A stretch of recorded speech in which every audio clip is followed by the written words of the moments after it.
أفلا يتدبرون القرآن أم على قلوب أقفالها السلام عليكم ورحمة الله وبركاته. الحمد لله والصلاة والسلام على رسول الله وعلى آله وأصحابه ومن والاه.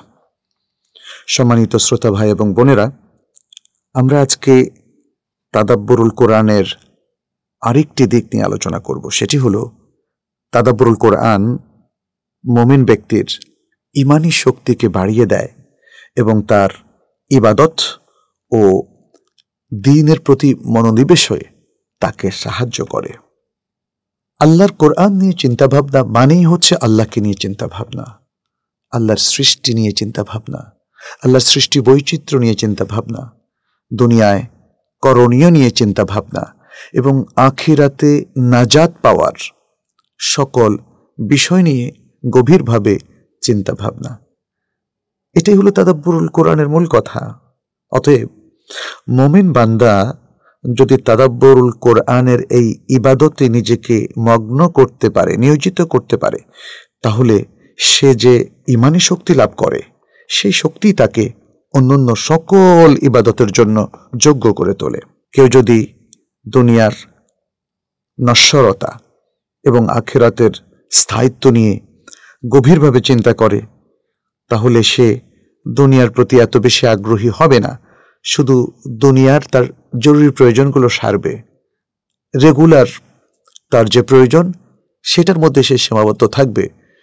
দুনিয়া লাভের জন্য সে দুর্নীতিতে আকণ্ঠ নিমজ্জিত হবে না, সে ঘুষ খাবে না, সে অন্যায় করবে না, সে নাইট ক্লাবে যাবে না, সে মদ খাবে না, সে নারী পুরুষের অবাধ মেলামেশা করবে না, ইত্যাদি সব কিছু। কারণ এগুলো তো দুনিয়ার কিছু ভোগবিলাস মাত্র।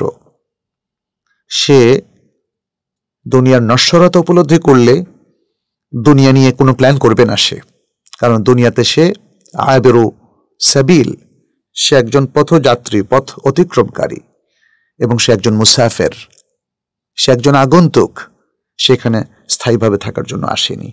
এটা নিয়ে ভাবলেই সে বুঝবে যে তাহলে তার পার্মানেন্ট রেসিডেন্সটা কোথায়। সেটা কি দুনিয়ায় না আখিরাতে? অবশ্যই আখিরাতে। আমাদের পার্মানেন্ট রেসিডেন্সটা হচ্ছে আখিরাতে।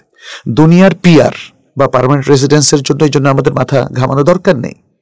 আমাদের অনেকেই ইউরোপ আমেরিকার পিআর নিয়ে খুব ব্যস্ত, অথচ আখিরাতের পিআর অর্জনের জন্য আপনাদের কোনো প্রস্তুতি আছে কি? আখিরাতের স্থায়িত্ব নিয়ে কি আমরা কখনো চিন্তা করছি?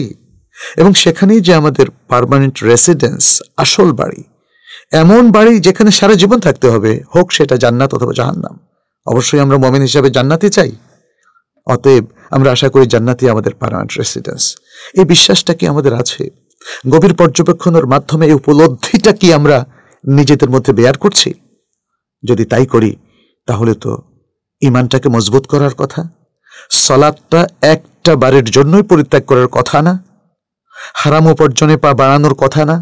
হারাম উপার্জন তো আমাকে দুনিয়াতেও অপদস্থ করবে আর আখিরাতে প্রবল শাস্তির মুখোমুখি করবে, মহা ভয়াবহ শাস্তি, যা থেকে আমাদের কোনো উত্তরণ হবে না।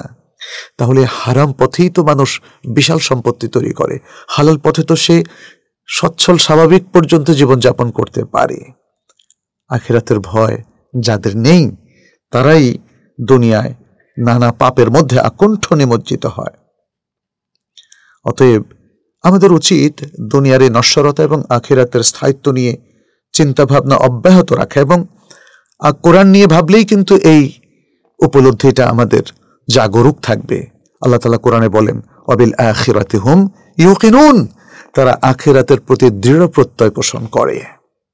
সূরাতুল আলার মধ্যে আল্লাহ তাআলা বলছেন, বাল তু'থিরুনাল হায়াতাদ দুনিয়া, তোমরা তো দুনিয়ার জীবনকে বরং প্রাধান্য দিচ্ছ, ওয়াল আখিরাতু খায়রুন ওয়া আবকা, অথচ আখিরাত হচ্ছে অধিক উত্তম এবং চিরস্থায়ী। আখিরাতে আল্লাহর সামনে দাঁড়ানোটাকে মুমিনরা ভয় করে, ফলে তাদের জন্য জান্নাত। আর যারা আখিরাত কথা ভুলে যায়, দুনিয়ায় তারা নানা রকম সীমালঙ্ঘন করে, সে কথাটাও তো আল্লাহ তাআলা সূরাতুন নাজিআতের মধ্যে বলে দিয়েছেন। আল্লাহ সুবহানাহু ওয়া তাআলা বলেন, فَأَمَّا مَنْ طَغَى وَآثَرَ الْحَيَاةَ الدُّنْيَا ফাইন্নাল জাহিমা হিয়াল মাওয়া ওয়া আম্মা মান খাফা মাকামা রাব্বিহি ওয়া নাহান নাফসা আনিল হাওয়া ফাইন্নাল জান্নাতা হিয়াল মাওয়া। আর যে ব্যক্তি সীমা লঙ্ঘন করে এবং দুনিয়ার জীবনকে প্রাধান্য দেয় তার জন্য জাহান্নামী হবে বাসস্থান। আর যে ব্যক্তি তার রবের সামনে দণ্ডায়মান হওয়াকে ভয় করে এবং তার নিজেকে নফস থেকে নিবৃত্ত রাখে, জান্নাতি হবে তার বাসস্থান। কি সুন্দর কথা, কি শালীন, কি অন্তর আকর্ষণকারী রূপে আল্লাহ সুবহানাহু ওয়া তাআলা উপস্থাপন করছেন কথাগুলো। কোরআনের যে ভাষ্যটাই আপনি পড়েন মনটা বিগলিত হয়ে যায়, ঈমানটা বেড়ে যায়, আল্লাহর প্রতি মাহাব্বাটা বেড়ে যায়।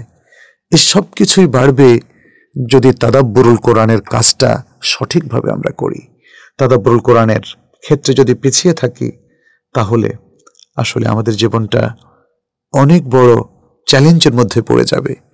প্রিয় ভাই, প্রিয় বোনেরা, একটু খেয়াল করুন, নিজেদের জীবন নিয়ে একটু ভাবুন, কোথায় পৌঁছেছি আজকে আমাদের জীবনের এই প্রান্তে দাঁড়িয়ে। আমরা কি কাঙ্ক্ষিত জায়গায় আছি, নাকি আমরা এমন জায়গায় আছি যেটা আমাদের জন্য খুবই ঝুঁকিপূর্ণ? সেই ঝুঁকি থেকে উত্তরণের উপায়টা কি, এটা নিয়ে কি কখনো ভেবেছেন? ভাবা উচিত। আখিরাতের চিরস্থায়ী জীবনে সুখী হওয়ার জন্য আমাদের উচিত আল্লাহমুখী হওয়া। পৃথিবীর সকল স্বার্থ এবং পৃথিবীর সকল জৌলুস, প্রতিপত্তি, প্রভাব, ক্ষমতা এগুলো উপেক্ষা করে আমাদের উচিত নিরন্তর ছুটে চলা আমাদের রবের পানে। কাতাদা রাহমাহুল্লাহ বলেন, মান তাফাক্কারা ফি খালকি নাফসিহি আরাফা আন্নাহু ইন্নামা খুলিকা ওয়া লুয়িনাত মাফাসিলুহু লিল ইবাদাহ। যে ব্যক্তি নিজের সৃষ্টি নিয়ে চিন্তা ভাবনা করবে সে জানতে পারবে তাকে কেন সৃষ্টি করা হয়েছে, ফলে তার অঙ্গ প্রত্যঙ্গ ইবাদতের জন্য অনুগত হয়ে যাবে। আর চিন্তার ইবাদতে যিনি যত বেশি আত্মনিয়োগ করবেন তার হৃদয় জগৎ তত বেশি আলোকিত হবে, অন্তর্দৃষ্টি ততটাই প্রখর হবে।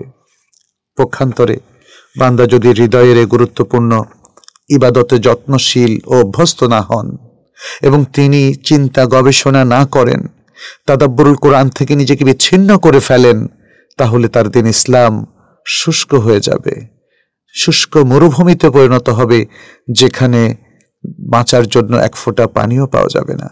ইমাম ইবনুল কাইয়িম রাহমাহুল্লাহ বলেন, যদি কোনো গাছের সঠিক পরিচর্যা ও সেচ না দেওয়া হয় তাহলে সেই গাছটি এক পর্যায়ে মারা যায়।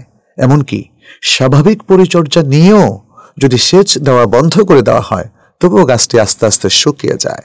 ঠিক সেভাবেই একজন মুসলিম বান্দার হৃদয় জমিনে ইসলামের বৃক্ষ যদি রোপিত হতে থাকে আর যদি সে নিয়মিত এর পরিচর্যাটা না করে এবং সবসময় উপকারী জ্ঞান, নেক আমল এবং চিন্তাভাবনার মাধ্যমে একে সিক্ত না রাখে, তাহলে তার লালিত ইসলামের বৃক্ষটি এক পর্যায়ে বিবর্ণ ও শুষ্ক হয়ে যায়। ইমাম ইবনুল কাইয়িম কি চমৎকার বলেছেন। তিনি আসলে তাদাব্বুরুল কোরআনের এবং তাদাব্বুর বিখালকিস সামাওয়াতি ওয়াল আরদ, তাদাব্বুর বিল ইসলামি ও আহকামি, এগুলো নিয়ে তিনি কথা বলেছেন, যাতে আমরা কোরআন নিয়ে চিন্তা গবেষণা করি, আল্লাহর এই মহান সৃষ্টি, আসমানসমূহ জমিনের সৃষ্টি বৈচিত্র্য নিয়ে চিন্তা ভাবনা করি।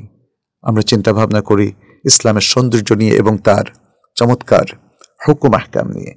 যদি করতে পারি তাহলে জীবনটা সরস এবং সুন্দর থাকবে, আর যদি না করি তাহলে আমাদের হৃদয়টা শুকিয়ে যাবে, আমাদের ইসলামের বৃক্ষটি মারা যাবে।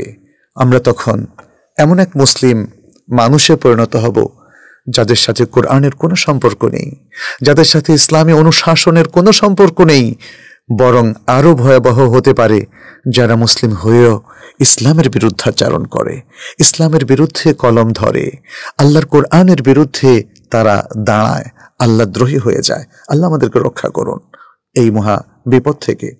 সাঈদ ইবনুল মুসাইয়্যিব রাহিমাহুল্লাহ বলেন, আত-তাআব্বুদু হুয়া আত-তাফাক্কুরু ফি আমরিল্লাহ ওয়াল ওয়ারাউ আন মাহারিমিল্লাহ ওয়া আদাউ ফারাইদিল্লাহি তাআলা। তিনি বলছেন, ইবাদত হচ্ছে আল্লাহর নির্দেশনা নিয়ে চিন্তা ভাবনা করা এবং তার নিষিদ্ধ কার্যাবলী থেকে বিরত থাকা এবং তার নির্দেশিত ফরজ বিধিবিধান আদায় করা। তাহলে আমরা আজকে এই আলোচনা থেকে বুঝতে পারলাম যে আমাদেরকে তাদাব্বুরুল কোরআন বাড়াতে হবে, আমাদেরকে নিয়মিত চিন্তা গবেষণাটাকে রপ্ত করতে হবে, আমাদের হৃদয়ের খাদ্যে পরিণত করতে হবে। প্রতিনিয়ত খাদ্য ছাড়া যে হৃদয়টা মরে যেতে পারে, যদি সেটা আমরা করতে পারি প্রিয় ভাইয়েরা বোনেরা, তাহলে আমাদের ঈমান বাড়তে থাকবে, আমরা সত্যিকারের মুমিন হতে পারবো, হক বাতিলের মধ্যে পার্থক্য করতে পারবো, আমরা ইবাদত করে আনন্দ পাবো, আমরা আল্লাহর নির্দেশ সহজে মানতে পারবো, আমরা হারাম থেকে নিজেদেরকে রক্ষা করতে পারবো, দুর্নীতি, অন্যায়, রাহাজানি এবং অবিচার ব্যভিচার থেকে মুক্ত একটা সুন্দর সমাজ আমরা বিনির্মাণ করতে পারবো। সম্মানিত উপস্থিতি, আসুন না সেরকম একটা মন মানসিকতা লালন করি, সেরকম একটা প্রতিষ্ঠান গড়ে তুলি, সেরকম একটা মসজিদ গড়ে তুলি, সেরকম একটা কমিউনিটি গড়ে তুলি।